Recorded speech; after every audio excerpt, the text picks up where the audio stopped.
This is iFanboy Pick of the Week 787, brought to you by iFanboy listeners just like you who are part of the solution and not part of the problem. Hello, welcome to iFanboy Pick of the Week 787.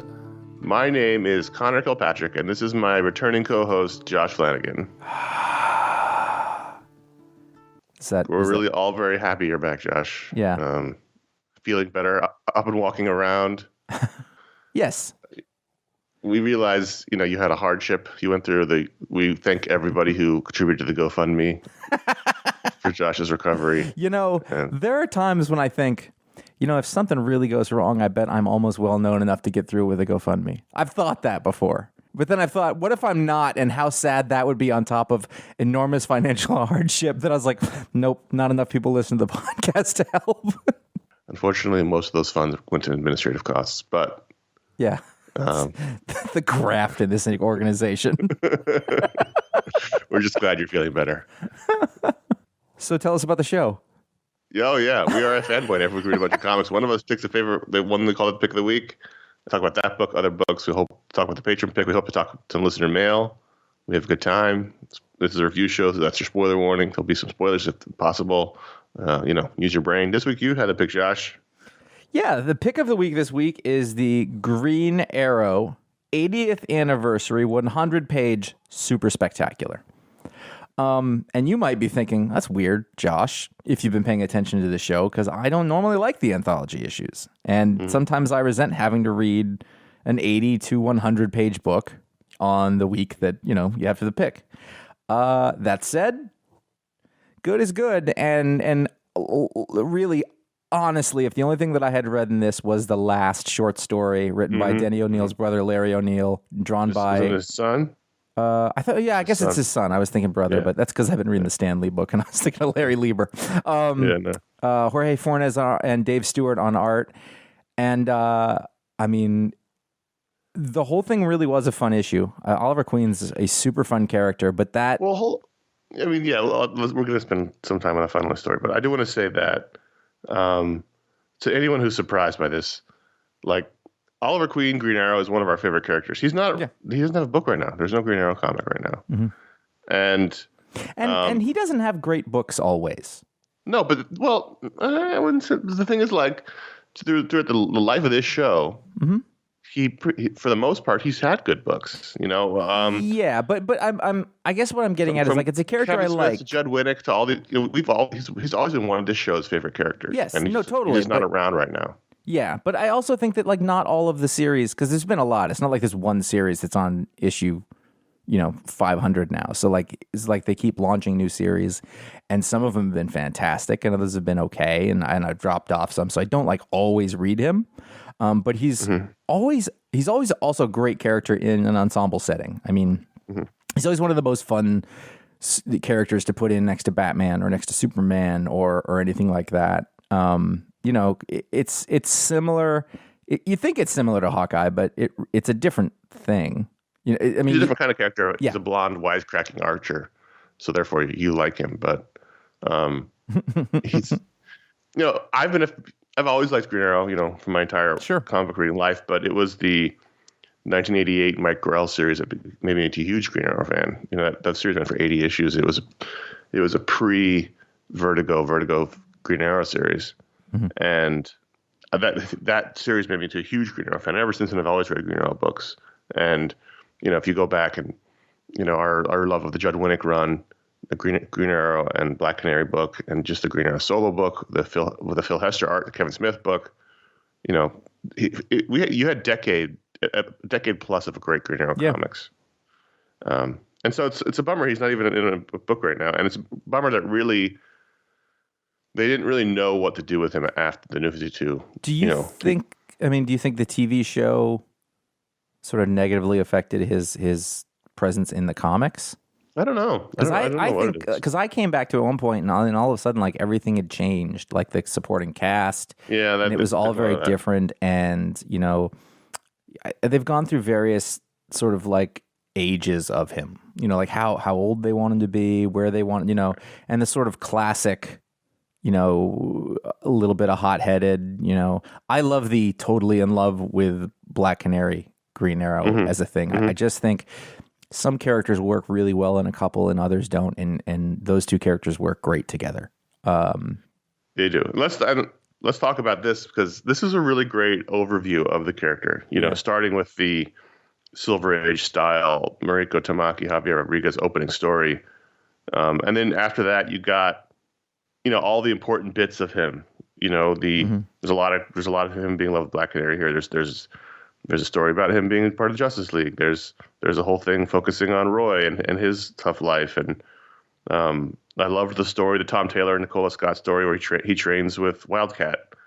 Let's pound through the stories real quick. We'll just sort of give a note on each of them. The first story, The Disappearing Bandit by Tamaki and Javier Rodriguez. Obviously, Javier Rodriguez, beautiful. I don't know that I loved the story, but I loved looking at it and sort of that golden age or silver age feel. And it was very much like, oh, we've got a crazy villain and here's the solution. We're going to cover him in paint. It was just a simple sort of old. It was a Silver Age story. Yep, yeah. Totally. And then you go into the Punching Evil, the Tom Taylor, Nicola Scott. And Nicola Scott, wow, this is gorgeous. Yeah. Annette Kwok on colors, a name I don't know, but this is a different sort of version of Nicola Scott that I have seen. And it's just, he goes into, I want to say Mockingbird. Black Canary goes and makes him train with Ted Grant, And the best part is he walks in, he's like, I'm not going to do this. And then Batman walks out with a towel around his neck. All right, I'll see you next week. And he's like, all right, I'll do it. A villain shows up, and it's basically also the origin of the boxing glove arrow, which I thought was pretty fun. Yeah. Moving on, you got to Who Watches the Watchtower, which is a comic pun par excellence, by Stephanie Phillips, with art by Chris Mooneyham. But let's be honest, this is Chris Mooneyham doing a dead-on Neil Adams. Green Arrow, which was delightful. Really fun little story where they all go off to space and like, you be on duty, because he's the guy without superpowers, and you've got his full-on Errol Flynn mustache and little Robin Hood cap, and he has to fight lots of big aliens. Super fun, beautiful. Yeah. Then you got just the usual sort of stuff, written and illustrated by Mike Grell. And when you look at Mike Grell, you can see that he's not really a modern artist now, but in the context of the time, boy, was he ahead of it. Yes. And that was fine. Little intrigue. This is the kind of story that I would, that I like for Green Arrow, is that he's hiding out in the shadows and trying to take down criminal enterprises and shooting people, which is fun. Yeah. The Arrow and the Song, which was Ram V and Christopher Mitten. Christopher Mitten I haven't seen in a while. Didn't like this one that much. Yeah, this was my least favorite one. Yeah. It's sort of about, the island, and then it's held up by Nathaniel Hawthorne's, I think Hiawatha is the poem, which wasn't great. I had only learned recently that like the island and the sort of that origin of this Oliver Queen was Jack Kirby. Yeah, that was in the book. Yeah, I feel like that Jack people, book. That's crazy that's him. When I read that, I was like, I had no idea that was yet another thing that we all take for granted as just history that we know. This other one was, this weird middle bit was strange where they took. This wasn't a story. This was just a bunch of highlights from all of his runs, like, lessons from Green Arrow. Oh, no pure two shortcomings. Mm-hmm. If it ain't your house, don't roughhouse. But it's all just an excuse to show panels from Green Arrow throughout the ages, which I thought was, it was nice to see, like the Amanda Connor art from the wedding special and Phil Hester and, Scott McDaniel. Like, it's just Yeah, it's a fun little bit. But I think one thing that's really interesting to me is that whenever you're in a comic book and they're doing something outside of the normal page or the cover treatment or whatever, and somebody's had to put together this thing, the graphic design is always like, this isn't a professional. They're like, there's no staff for that. There's the artist to put the stuff together, but when they have to put something together like this, just graphic piece, it's just it's some Bush League stuff. They got rid of their high end graphic people. I guess so. They did. Yeah. None more Chip Kidd. Well, he was good at it. Others are not. Is the Green Man in the Autumn Sun? This is the Devin Grayson. Yeah. This is more of a Connor Hawke story. Yep. The art here by Max Fiumura, who I haven't seen in some time, was fantastic. That's Jorge Corona. Oh wait, okay, yeah. Sorry, this is the Brandon Thomas Jorge Corona Right. story. Okay, that's one. The Jorge Corona art. And I think every time he comes up, we mention him and like, this guy's great. You know, Connor Hawke is one of those characters who I really like. Were you around for that run? By the end of it, but I wasn't really reading when at the time. Ollie was quote unquote dead and he took over. I mean, that was when I started reading comics again. That was the beginning of the JLA run. Right. But it's an interesting dynamic between him and his father, and the fact that, you know, Connor Hawke is, you know, this exquisitely trained martial artist. He's like one of the best fighters. There's about 10 characters who are the best fighter in the DCU, but he's one of them. But I think I've always thought it was an interesting dynamic, and I kind of like. I don't know that they work well existing in the same plane together, but sort of get a one-off of this character is fun. I think. God, that's gorgeous. There's a shot where he's jumping through the air at the beginning, like he's jumping, I guess, into a building that has a big hole blown in it or something like that. Yeah. That's a beautiful shot. He just has the one arrow. Yeah. Oh yeah. Take out a bunch of guys with this one sort of, not a boxing glove, but it's just sort of like. It looks like a suction cup. It just sort of, but it hurts people. So it must be some sort of like, yeah. It's hard to see it. I can't tell you what kind of arrow it is. It doesn't really matter. I like that I don't really have an idea about what his bow is supposed to, any of the bows are supposed to look like. I never go, well, that bow's wrong. I don't think that. I just, you know, whatever they want to draw him with, it's fine. It's kind of interesting. Like, these characters all kind of work. I mean, there's lots of costumes that kind of work, and you can have various degrees of sort of how classic it is or how it is. I guess I also like Connor Hawke's costume. I think it's a nice version of that. The next story is the Devin Grayson Max Fumor story. Now, this one, I don't actually know a heck of a lot about Roy Speedy Arsenal, and I did not know that he supposedly grew up with Native Americans as a thing. Yeah. It's pretty good. The art was beautiful. Yes, it is. Absolutely. I enjoyed it. It was like learning something new about characters that have been around forever. And I also really liked the idea that he just told his daughter everything. You know, she's like, that was when you were on drugs. You know, it's like, yep. And that was fun. I like that. Yeah. I was very pleased to sort of flip the page, and you see in Star City Star, you see Phil Hester and Andy Parks, story written and drawn by Phil Hester. You know, to me, this was that Kevin Smith Green Arrow with this art team was Ollie coming back in my time. And it was a long run on that team. Yeah, and I really important. It's some of my favorite art. It's some of my favorite Green Lantern art for sure. Like, I'm sorry, Green Arrow. Green Lantern was on the page I was looking at. Like, this is what Green Arrow looks like to me. This is what the art should look like in a Green Arrow book. And I don't feel like that art team gets enough credit for being. No, and this was a nice little overview of that particular era. So you had like Onomatopoeia and Count Vertigo, and Black Canary shows up, and Hal Jordan. Like, it was a very nice sort of like, this was what that run was, you know, about. Onomatopoeia was a great villain, like it was a late era villain that was written like a classic villain, and it's just sort of silly but also dangerous and mysterious. And I don't think they get credit for that. I don't think they use him very much, but no, I don't think so. Speedy. Let's see. We're heading into Happy Anniversary again. This is that relationship we're talking about, which is Vita Ayala and Laura Braga.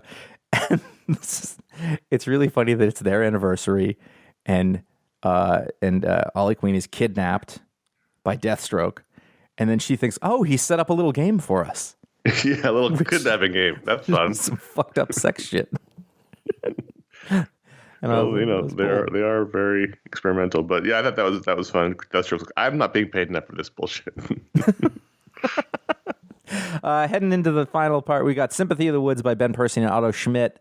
I don't fully understand the setup of this. This is more getting into the current. Yeah, I didn't love the story, but you know, obviously Otto Schmidt is terrific, really terrific. This is the late stage Green Arrow with Diggle from the TV show, plus the two other characters whose names I don't even know. Is Black Canary in this show?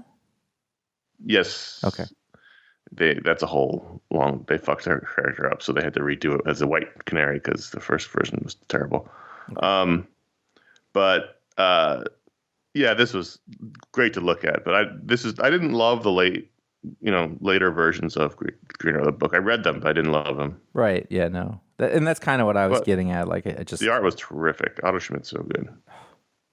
And we wrap up the sort of Green Arrow stories with the last Green Arrow story by Jeff Lemire and Andrea Sorrentino, who had the book for a while. This is sort of like the end of time. And this was absolutely gorgeous, but I also lost the thread at the end of it. Like, did he burn himself alive?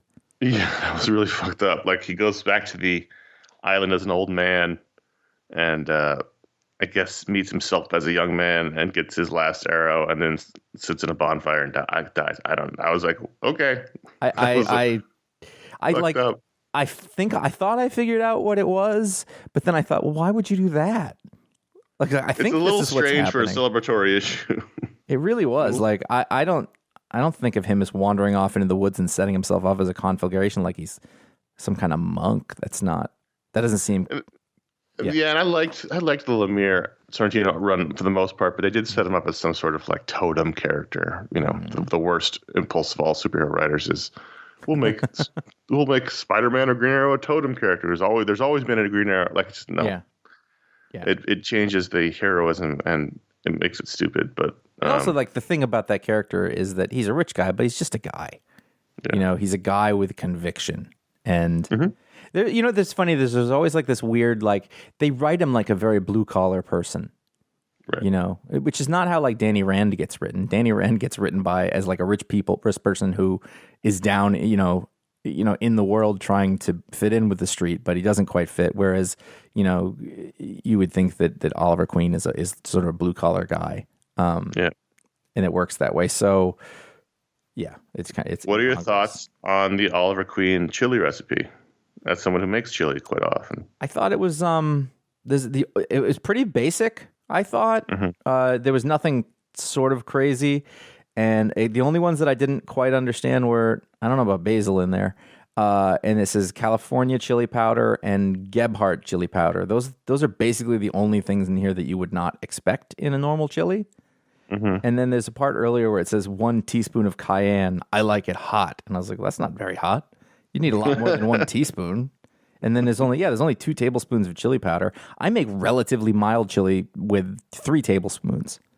You know, because my wife won't eat it if it's super spicy. So, right. I don't know about putting Tabasco in it either. I don't know. Lean sirloin chunks.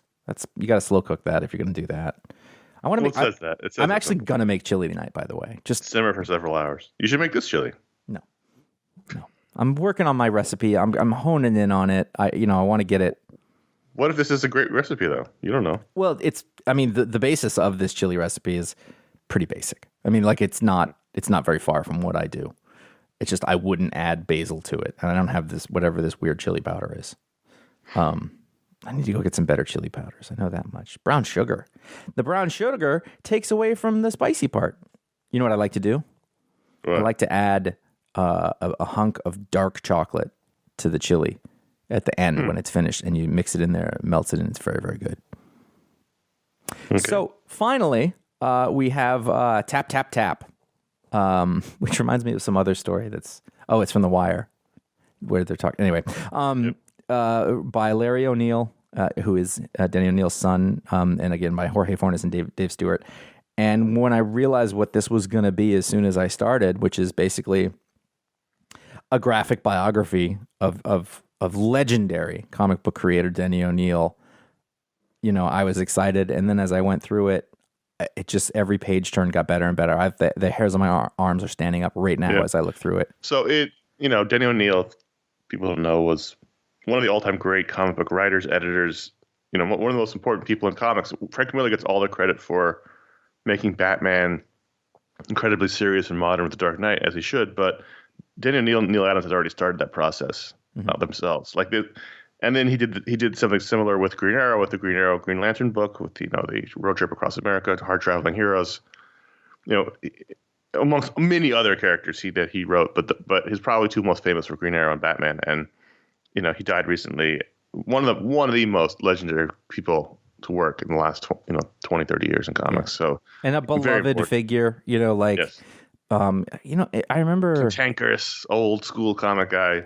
Yeah, but would never not the kind who didn't know that he wasn't in the past anymore. You know, he grew with times, I think.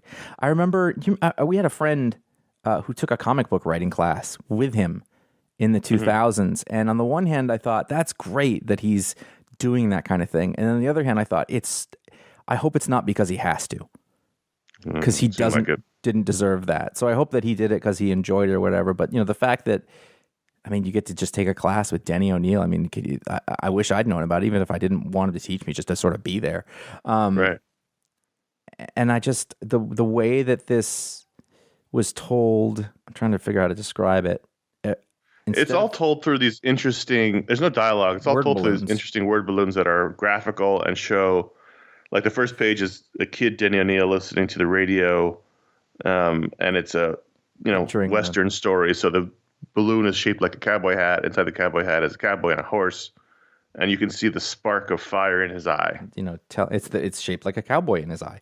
And he's thinking of stories, and it's funny because there's one little bit where he's sitting at a typewriter and, there's a superhero sort of Captain America-ish character in his mind. And then you've got another one that points at the paper and it says, comic writer test. But everything coming out of his head is a story or a concept or a thing that goes into a story. It's just beautiful. And even when he's in the Army and the Navy, he's thinking about a detective story. There's a gun-shaped word balloon with a detective crash through a window, and working into the deli, he's reading a Superman comic, and it's just. And that's second to last page where there's this big bookshelf, and then they arrange all of his trophies and wins on them. There's his awards, and then they're watching TV. And by the way, the best thing is that apparently he has the original art of Muhammad Ali versus Superman in his house. Which, holy shit! It's only half of it. It can't be the original art because that's a double page spread. Sure, fair enough.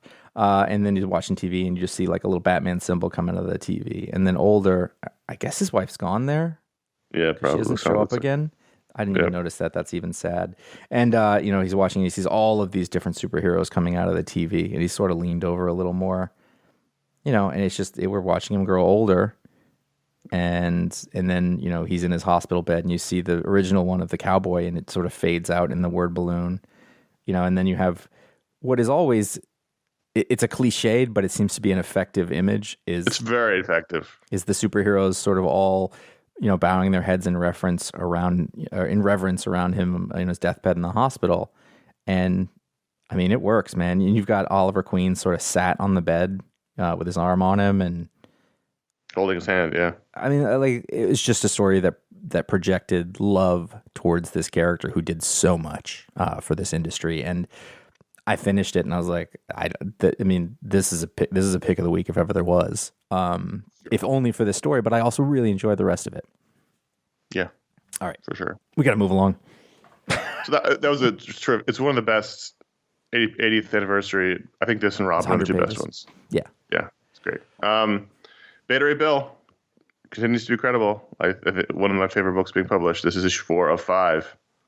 And, this is sort of similarly to Green Arrow. This is sort of a look at Beta Ray Bill's life as this sort of psychic space octopus has their ship in its clutches. So everybody's stuck in these sort of fantasies.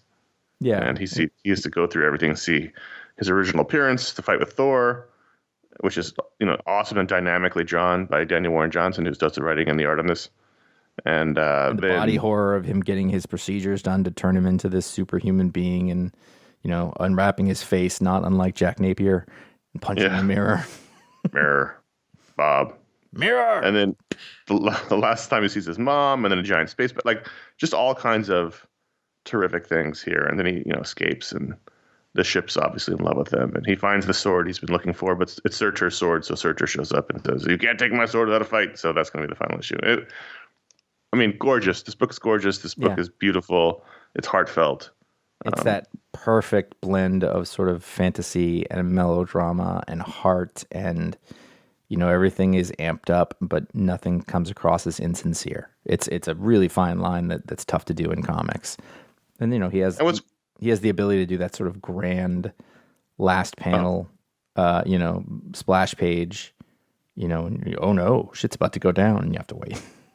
He does incredibly large, grand scale, operatic stuff, as well as really small, intimate moments really well. What I like about this book, amongst many things, is Beta Bill is someone I always loved, but didn't know a ton about, just simply because I didn't read his early stories. So I'm learning a lot about him.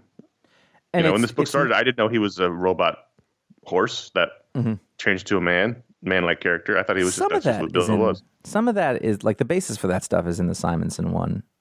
It's more detailed, but it kind of got lost in time. But I think one of the things that's interesting about that is that, they're filling in this background, and that is fraught with peril, But this is not disappointing. This all works and makes sense. And like, these are the things that can be part, a lot of sometimes filling in the mysteries of the background, can ruin stuff. But this doesn't feel like that's happening here at all.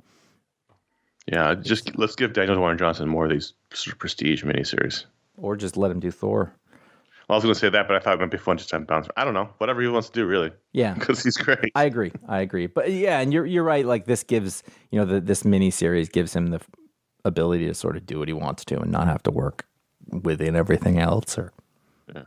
It's fun. I'm really surprised to see Eternals #5 on your list of books to talk about. Kieran Gillen and Esad Ribic. I thought you were calling me Kieran. Kieran. Yeah, it's not really. I thought you had stopped reading it. Didn't you stop? I had not stopped reading it, but I still don't know what to make of it. Well, that's my review as well. Is I read this and I thought I don't know what I'm doing here. I think it's because two reasons. One, Esad Ribic is beautiful. Wonderful. It's a beautiful book. But two, the movie's coming. I want to know more about these characters. I don't know anything about them, and I don't think this is helping. Still don't really know much about them. There's stuff in here that I like. Like, there are bits of a great comic book in here, and I don't even mean to say it's bad, but I can't figure out what I want to grab onto, and when I do, it doesn't stick around for very long. So the plot twists and the character sort of movements, like, is this character good or bad, don't mean enough because I don't know where I'm standing. I feel like almost everything I read from Kieran Gillen keeps me at an arm's length. And this is similar, and except occasionally he gets it just right. When they did, he did Young Avengers with Jamie McKelvey, and that was fantastic. And he did the Darth Vader book he did was fantastic. And this seems more like old timey, like he's trying to be, obsequious and less straightforward than he needs to be. And I don't want that. There's great stuff in here. I can see it. I just can't quite grasp it. The stuff I tend to enjoy the most in here is the allusions to the old Marvel, Avengers stuff. Cersei and Gilgamesh, the Forgotten One. This whole thing has been like a murder mystery. Who was killing the Eternals? Who destroyed the Great Machine, which is what brings them back to life after they die? But I don't have killing them. But we just sort of fly around. In this issue, we think it's Cersei, but then we find out at the end it's not Cersei. It's the guy and the other guy with the big hammer. We don't know the Festus, I think. Festus. We don't know the stakes because we don't understand the characters. That's my problem. It's like there's a murder mystery that I don't really have any grasp on, so I just sort of reading from scene to scene and enjoying the beautiful art, and occasionally I like Cersei's character. I liked her as an Avenger. There's a good bit with Tony Stark there that I thought was really interesting, and then where she has to pretend to be the killer for some reasons unknown, other than I think to just throw us off. That's what I felt like. No, it was to attract Gilgamesh, the Forgotten One, like because she said it. He's been hunting all along, so it drew him out because they thought maybe he was the killer, but he's not. And it's kind of an interesting characterization of that guy who I can only barely remember. He looked ridiculous back then. He had like a giant helmet with horns on it. Not like Thor, but like little side horns. It was like a bull suit. Yeah. He was two bulls as the Rhino is to Rhino. I think. I'm still reading it, and Me too. I don't know how much I'm glad. longer, I'm not glad that I can't. But that I'm not alone. Yeah. But I want to like it. I'm not quitting. I'm going to finish it, but I'm hoping it comes together in some way that I don't put I wouldn't bet on it. So you're not reading crossover. I couldn't do it. This is a special issue. So issue 6 ended the first arc. Issue 7 featured a story by Chip Zdarsky, an art by Phil Hester and Andy Parks. We just talked about Green Arrow. Mm-hmm. Normally this is Donny Cates and Jeff Shaw. Yeah. I think. And so the conceit of this book which we talked about before, is that like a Ripon reality opens up and all of the comic book characters come into the real world, and they're all sort of around Denver. Everything got destroyed. They're all trapped in this dome. Comic book characters are considered to be like fugitives and dangerous, so they get hunted. And one of the subplot sort of in-jokey things is that comic book creators are getting murdered, either in retaliation or who knows why. There's been little stories in the background like Brian K. Vaughan and Scott Snyder have been killed. And so the cover of this book is the missing poster for Chip Zdarsky, a.k.a. Steve Murray, which is his real name, and a bloody handprint on it and a figure running off in the distance in the snow. And this whole issue is Chip Zdarsky writing about himself with art by Phil Hester and Andy Parks. And it was good. He's living underground as Dave Murray, and he goes from menial job to menial job, and he's really bad at all of them because all he can do is write comic books. And then he ends up running into himself because in Sex Criminals, he and Matt Fraction put themselves in the book. So technically speaking, they are also comic book characters. So he runs into the comic book version of himself, and they're on the run together. And it was just kind of weird and goofy. Clever. And I liked it. And the Phil Hester, we just talked about it, Phil Hester, Andy Parks, looks really great. And it's a nice little one shot where they're getting chased, and the comic book version, sacrifices himself to save the real version. And he seems to recognize the killer, but we don't know. Obviously, we don't know who it is because it's off panel. But and then the big reveal at the end is he goes and tells the story. The real Chip Zdarsky tells the story to the cops from Powers for help.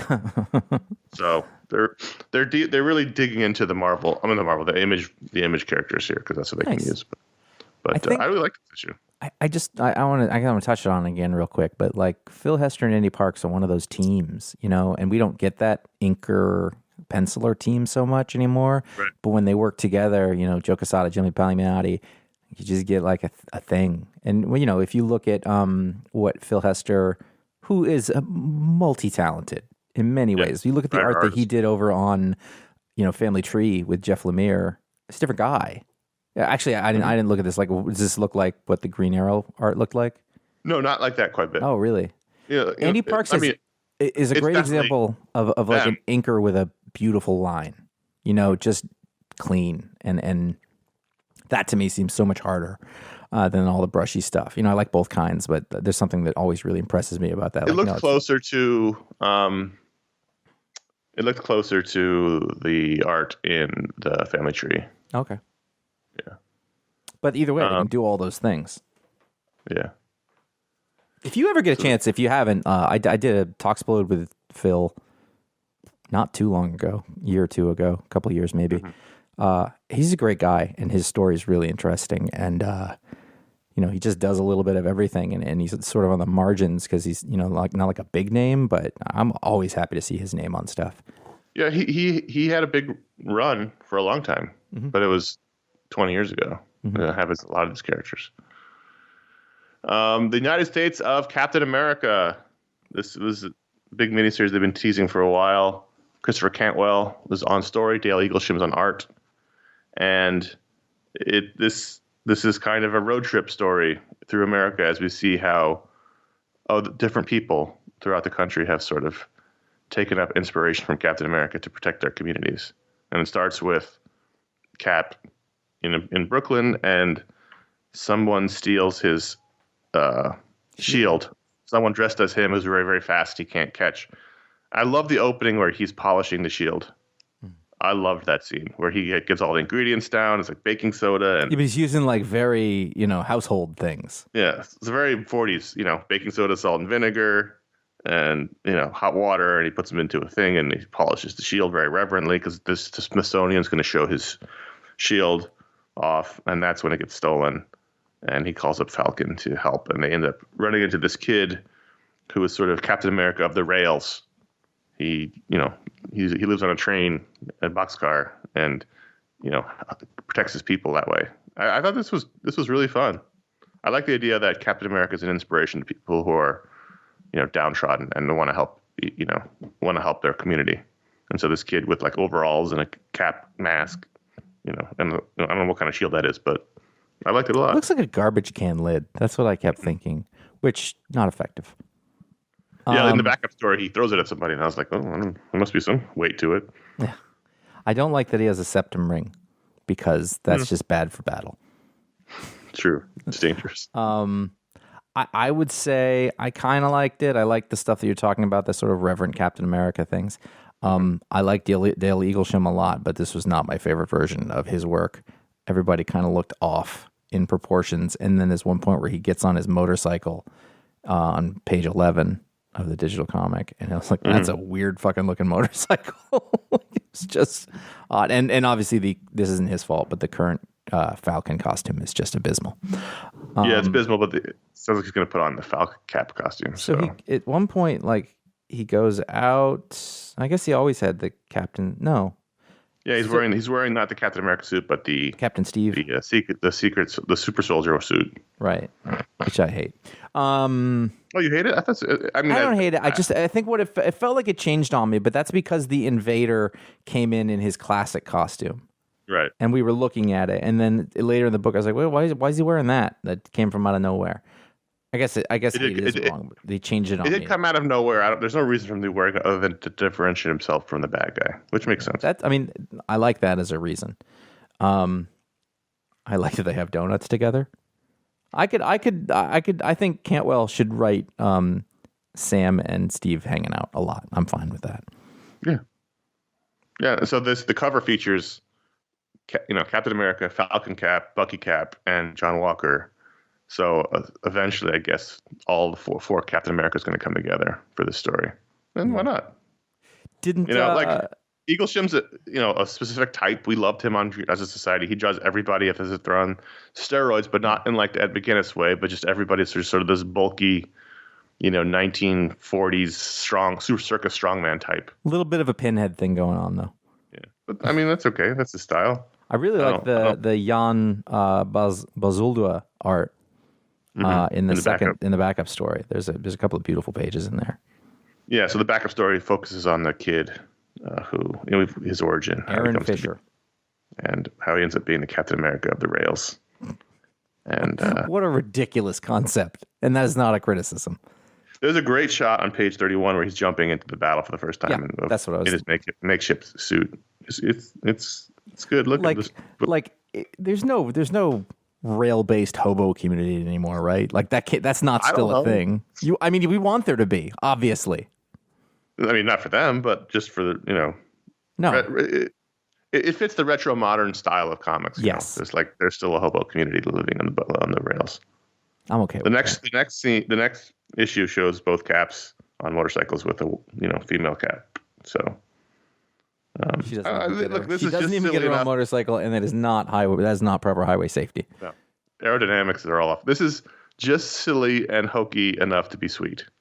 I'll give you that. And as you said, Cantwell does the characters really well. So I enjoyed it. I didn't love it, but I liked it a lot. Patreon.com, everybody. That's where you can go support the show. Patreon.com/iFanboy. The iFanboy patrons not only keep the show going and help us pay the bills, but they've unlocked tons of great content for everyone to enjoy. They have unlocked the Patron Pick, which is a book we add to the show, the Talksplodes, Booksplodes, Mediasplodes shows we do for you every month, and the old YouTube content that we're putting up on YouTube, our old video shows. All those things have been unlocked by the patrons, and they're for everyone. And then patrons also get their own Patron Hangout, which we do every month, which is an hour of nonsense where we hang out with them and talk, and it's a good time. And we have stretch goals. If you feel like becoming a patron and want to unlock our stretch goals, again, we've talked about it before. We may update the stretch goals when we have time. We just haven't had time. It's been very busy. But our next stretch goal is a monthly or weekly. We haven't really decided what it would be. A new show devoted to the classic 80s G.I. Joe cartoon. And one episode at a time. And then after that, the next goal after that is the return of the barbecue and email video show, which just one of the most recent episodes just went up on YouTube. So we had a lot of fun doing those, and we would return those on a quarterly basis if they hit that stretch goal. Patrons also get the iFanboy Patron Facebook group and the iFanboy Patron Discord server. Both are great communities. People are hanging out there talking about comics all day long. There really is a growing community amongst both those places, and it's really great to see. Absolutely. Everybody's really nice to each other, good conversations. You really can't undersell that first bit, by the way. Yeah. Oversell. Yeah. That's what I meant. And so all those things are great benefits to being a patron, in addition to helping the show out. Patreon.com/iFanboy. Also, iFanboy.threadless.com is where you can buy our t-shirts. iFanboy logo, Hearne, Pick the Week podcast, ratings if one is Electro, GDAT, and if it makes sense, something matters. And stay home and read comics. Those are our designs. We have one we're working on. Hopefully soon we'll have it to you. And there'll be 9 shirts. And that'll be great for everybody. You can also get them on non-shirt items like phone covers, bath mats, notebooks. There's a shower curtain you can do if you feel like it, if it's allowed in your house. And we appreciate everybody who buys any of those items. And iFanboy.com/support is the virtual digital tip jar via PayPal. If you want to just drop $1 in the tip jar, don't feel like becoming a patron or buying a shirt. And also, obviously, iFanboy.com/Amazon. That's where you can find our books, float books, and a general shopping link. And we think everybody does the above because the show is what it is, and it costs money to make, and we are listener-supported, as most non-corporate media is.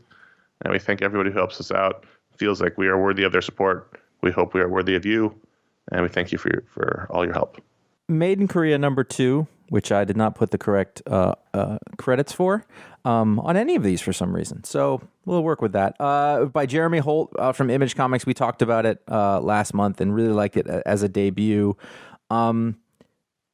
I liked this issue, but I do think that it shifted what I thought it was going to be. Because before it was, it's still partially like a sci-fi suspense kind of thing because something has to happen here. But also there was a real alienation of this girl who wants to be, it's Pinocchio. She wants to be a real little girl. Right.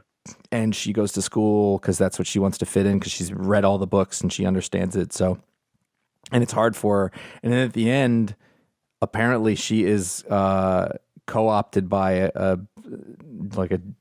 what was the first big school shooting? Columbine. Yeah, the Columbine shooting. These 2 kind of kids who take her off into the woods and they find that they have all these guns in a shed that they're preparing for something. And I was like, whew, that got even heavier. Yeah, the whole vibe of that situation before the reveal is bad enough as it was. Like the 2 creepy kids in the back, like take this because she's too young for high school, but she's too smart to not be in high school. So yeah, like, hey, we'll be your friend. And there are no little kids. Like these seem to be the youngest kids because no one's having kids anymore, which is why they're robot kids to begin with. So it's interesting that the no more kids thing seems to have started not too long ago in this world. Yeah, and you think it would have been more chaotic. They're all just going to school like it's no big deal. Like the society, like I think that's what would happen. Civilization's about to go out. Civilization's about to go extinct. And I know, but people just carry on. That's what they do. Like it's like the easiest coping mechanism. So every time I think that, I did think that, but I just think, after what we just went through over the last year, people just try to act as normal as possible because it's the only way you can get through that kind of thing. And so kids still act like assholes. Nothing changes. They didn't go out and all learn how to farm because. So these guys have pipe bombs and they have these weird homemade guns, and so something bad's about to happen. Clearly they have usable, saleable skills. They have design skills, mechanical engineering. You have a future. Yeah, but it's all good plotting stuff, and it worked. But it took a turn, and I was like, ooh, this makes me feel uncomfortable, which is probably the point. For sure. There's a lot going on there, but it's still a good series. I'm glad it exists. Yes.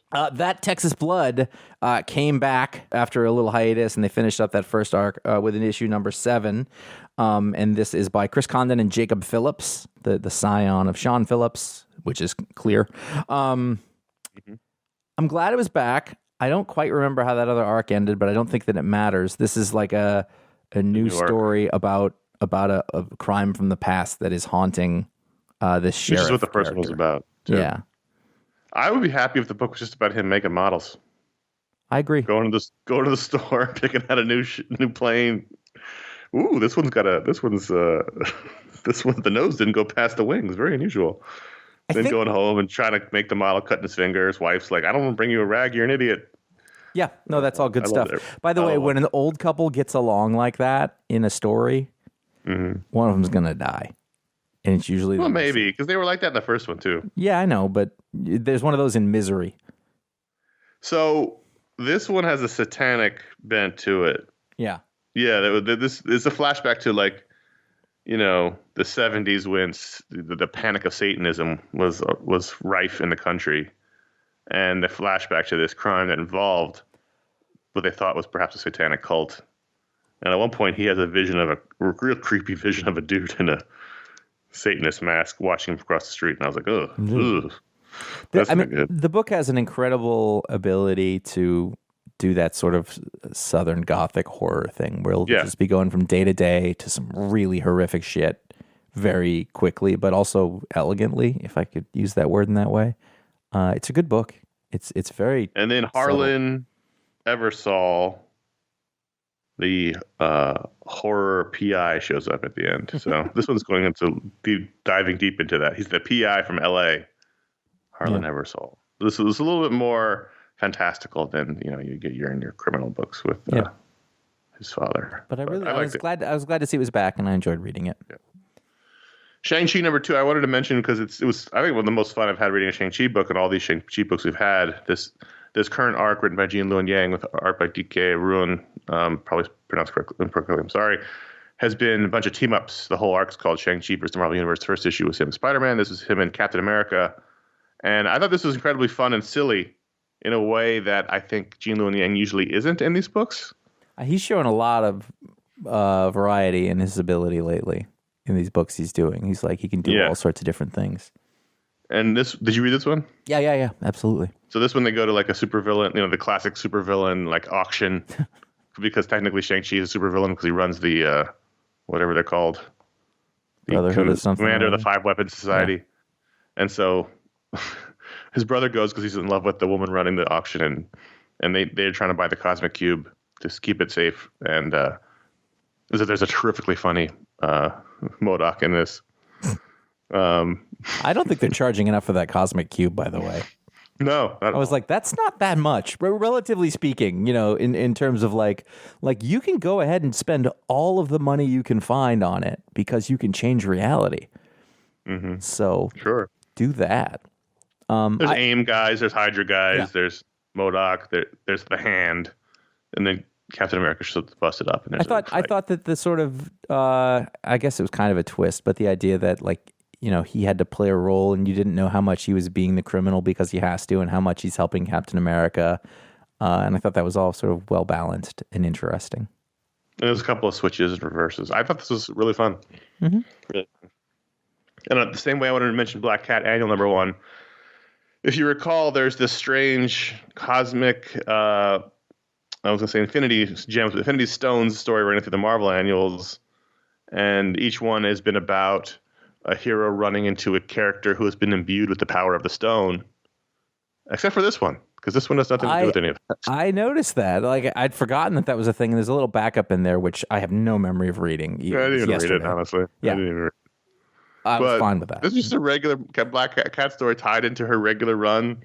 I thought incredibly fun. Her plane lands in South Korea. She's been summoned to South Korea by the White Fox, who was in another book recently. Was it Shang-Chi? No, it was the Taskmaster book. Oh, the Taskmaster book. That's right. Oh, same writer, Jed MacKay. And she has to help the South Korean superheroes in this particular, mission they have when their version of Superman is basically corrupted, and she has to help. And nothing to do with the main. He's been body snatched. He's been body snatched by a big old fat nerd. And I thought the story was great. Just it's zero to do with what they've been doing through these annuals, but I didn't really care because it's a classic annual. Yeah, it's a slightly longer story that's part of continuity, but just out of the thing that they were doing, and they got a real good handle on Black Cat here. It's a good, just like it's riding the line just right. I thought the villain was fun and silly and menacing and also goofy all at the same time. What I like is that they don't shy away from Black Cat's sexiness, but they don't revel in it. Mm-hmm. It's not exploitative, but they don't shy away from the fact that she's this, sexy, buxom, leather-clad hero who she worries that she's too promiscuous to survive the horror story. Mm-hmm. Like they don't hide it from it, but they don't exploit it. So I like that. And then I'm gonna forgive you, Josh, for all these script errors because you're probably still high on painkillers from your accidents. But the final chapter of Hellfire Gala Corner is here. X Factor #20, which is also the final issue of the X Factor series. I'm sorry, X Factor #10. And This issue is an overview of the party, in which we start before the party as the X Factor team is getting ready. We see a little bit of the party and then the aftermath of the party. And the big reveal here is that the X Factor Gala wasn't just a fun little experiment that Marvel did. There was also a murder. What? And the person who was murdered was the Scarlet Witch. Oh. And I wish I hadn't been spoiled by the Marvel press announcement they put out on Wednesday. You should talk to somebody at Marvel. I got my inbox that said, who killed the Scarlet Witch at the Hellfire Gala? It's like, I don't know, Marvel. I haven't read the books yet. It's noon. So, I wasn't super shocked because, again, I saw the fucking press release. But, you know, it was sad. Tommy, from, as we talked about earlier, the Young Avengers finds his mother's body. That was really sad.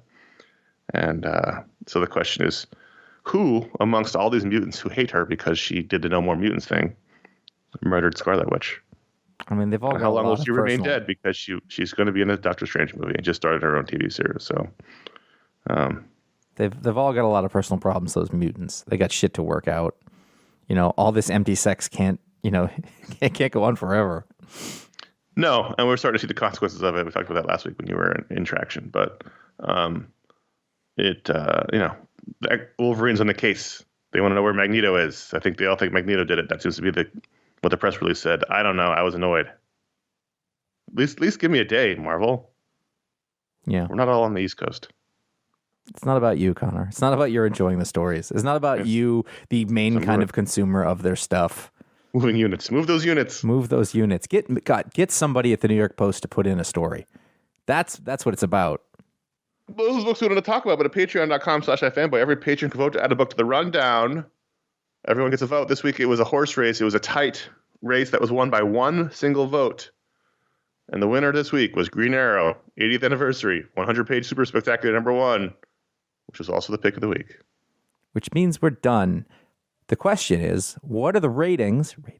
Mm-hmm. And ratings. And you're not sticking with it because there was just the one. We can't stick with it. It's impossible. I would totally stick with a Green Arrow book if there was one, but there isn't one. The monthly Green Arrow 100-page anthology story issue. Well, if it was this good, fair enough. Maybe. I'm going to give this a 4.5 out of 5. Yeah, I think I'd go with that. And it's largely weighted towards the end, which would get us a solid 5. Oh, that 5. That last story is a 5. No question is asked. Patreon.com/iFanboy.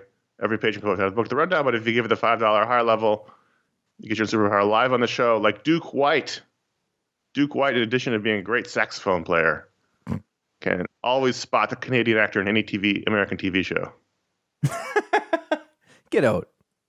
He's like, oh, Canadian. Because you know what? They're hiding. They're all around us, Josh.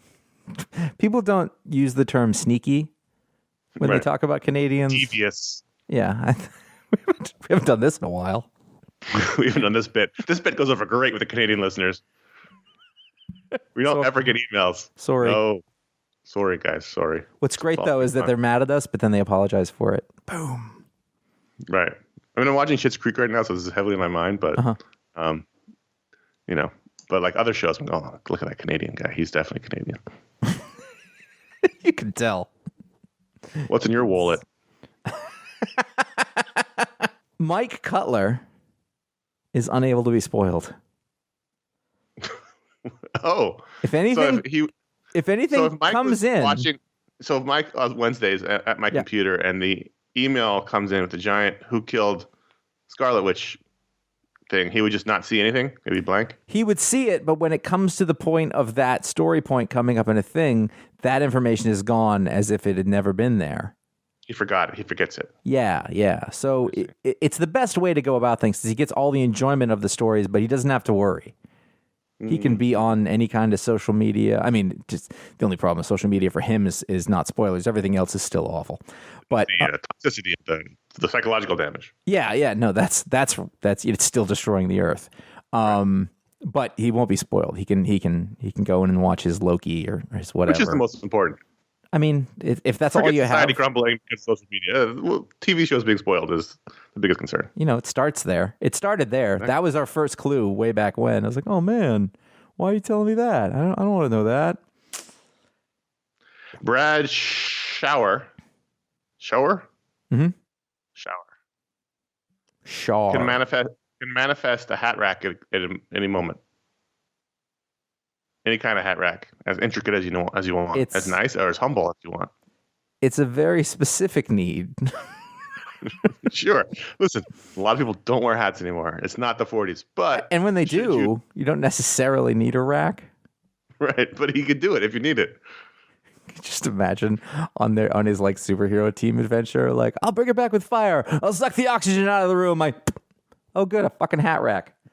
Thanks, Brad. And he's just like, huh? It's a classy adornment to your house if you need it. He can make you the perfect one. Just pops it into existence. I'm seeing brass, but then like an oak one. Sure. It's been stained. If you've got like a lodge, you want like a nice dark hand, looks like it's hand carved. Or you're in like some modern granite and glass thing. He can do that for you. Okay. Yeah, any kind. It's a hat rack. I don't know. I'm with it. Jim Hearne has the ability to make people unattractive to other people by way of pheromones. There are pheromones that can make somebody seem more attractive or alluring. He can adjust the pheromones that a person is putting out to be unattractive to somebody who would otherwise find them attractive. Whoa, that's a morally touchy power. Yeah. I mean, it leaves Jim with a lot of questions about how to be, how it can be applied. But it was awesome in high school. What is she doing with him? Let me fix that. Wow. What you can do is make everybody else unattractive, thereby leaving yourself as the best alternative. Which is evil. Yikes. I'm pretty sure that's evil. Yeah. He was a low-level supervillain. Yeah, sure. In high school. Yeah. Sorry, Jim. Patreon.com/iFanboy. You can vote to add a book to the rundown. You can get your superpower live in the show. And there you go. Josh, what do you want to do? Let's do one of them. Okay, pick one. Let's do the first one by Dallas T. He says, I've recently been reflecting on the king of comics, Jack Kirby, and the mark he left on this medium that we love so much. Specifically, I've been thinking about which work feels like his seminal piece. Is it The Fourth World? Is it Fantastic Four or something else? What single run of Jack Kirby's would you say is his magnum opus? It's Fantastic Four. Not even a question. Yeah. I mean, that's widely regarded. It is his magnum opus. It went for 108 issues? 110, 105? Yeah, something like that. I remember Bendis had passed it in Ultimate Spider-Man, and that was like the mark. It was a big deal. Yeah. No one had done it since the 60s. They did it in the 2000s. So 40 years, no one had passed the one artist writer team doing one single book for 100 plus issues. Yeah.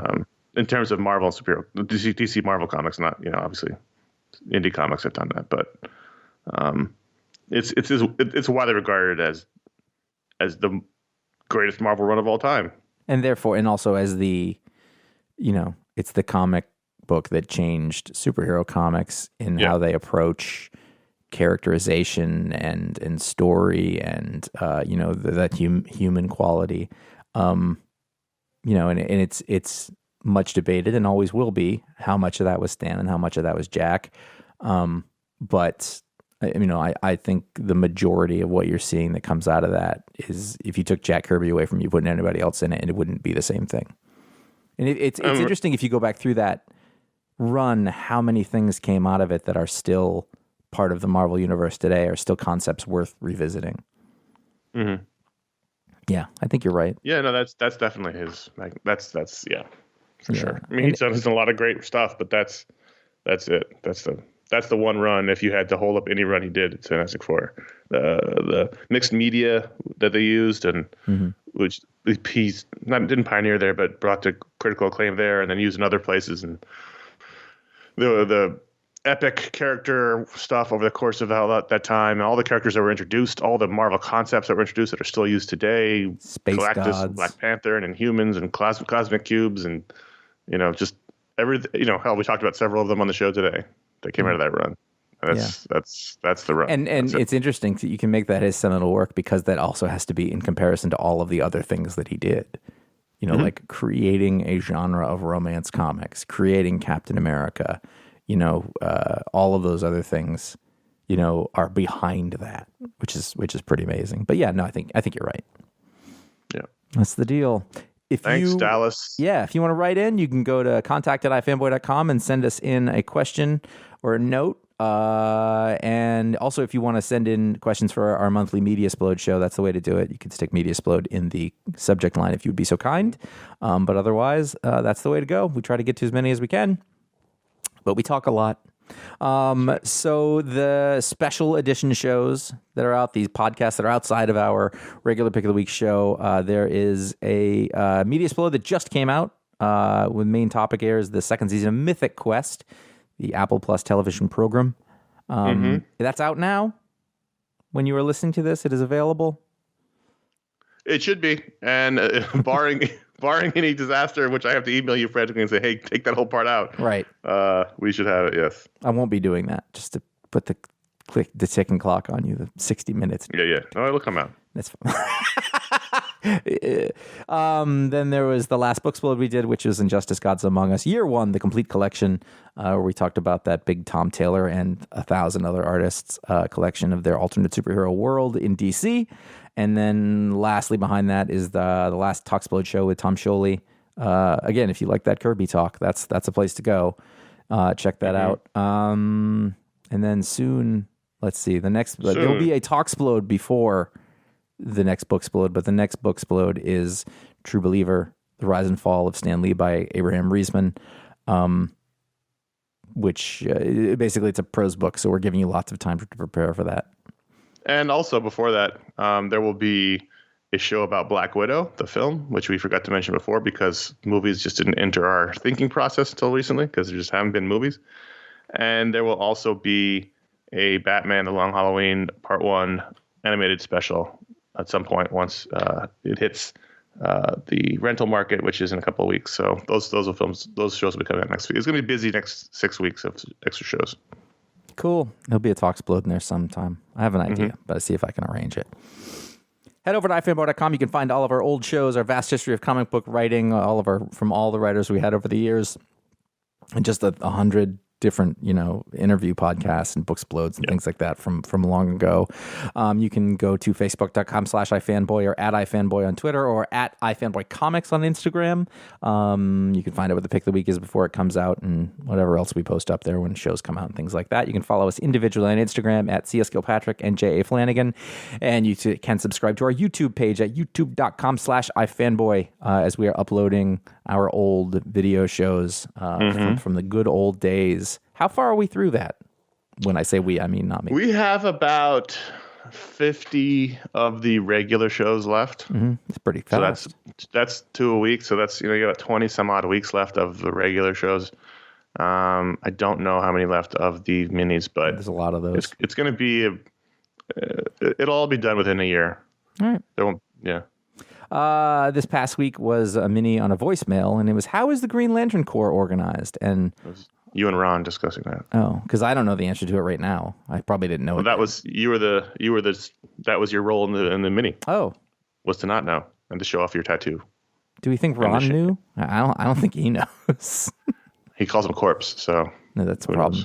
There's a show on Miracle Man, which was a big deal at the time because it was hard to get the Miracle Man comic, but we got our hands on it, we read it, and we talked about it, and Alan Moore's sort of first real notch on the comic book world, which is still worth reading. And then there was a show on Green Lantern. I'm assuming that was when the movie came out.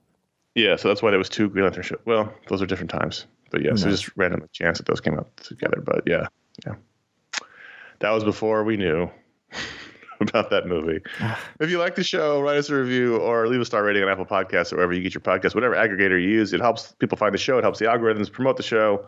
We thank you. Do that for any podcast you listen to. It really helps shows by leaving them reviews and star ratings. Even better than that is word of mouth. Tell your friends, your mom, your kids, your letter carrier.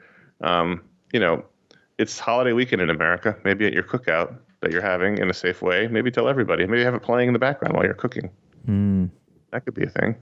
It's not always family friendly. Just, No. But, if you have a very conservative aunt, you're like, what is this? That's true. That is true. What you could do is more what I call the Josh Flanagan method is if you are having a bunch of people over, you can find yourself a room where there is nobody and go listen to the show then. Or if you have to mingle with them, just put them some headphones and listen in a group setting.